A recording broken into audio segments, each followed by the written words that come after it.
نونریاتیا یکیتیا نویسکارین کردستان سوریه لأوروپای جوینک لدار خستن.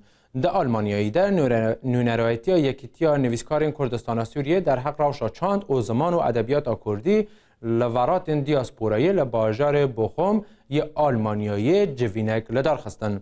ریکف تا هفته 2023 آن لسر و خواندن نونریاتیا یکیتیا نویسکارین کردستان سوریه لأوروپایی و با آماده بون هجمارک جه نویسکار، روشنبیر و سیاستمدارین کرد جه همو پارچین کردستانه جه بو گوتو بیشکرنا پرسکرک نویسکارین کرد این لولات دیاسپورایی و دیتنا ریین چاره سرکرنا وان جوینه که برفره لولات آلمانه حتل دار خستن.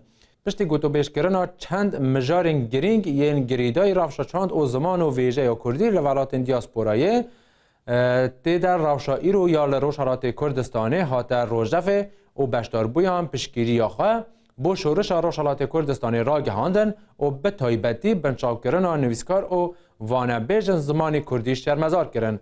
هر وسا به تندی لدارخستن سالیاد کشتن قاسم سلیمانی یه تروریست لحریم کردستانی و بشداری هجمارک شبرپرس و آلین سیاسی شرمزار کرن. هجمارک جهوالاتیان لکولان باجار نجف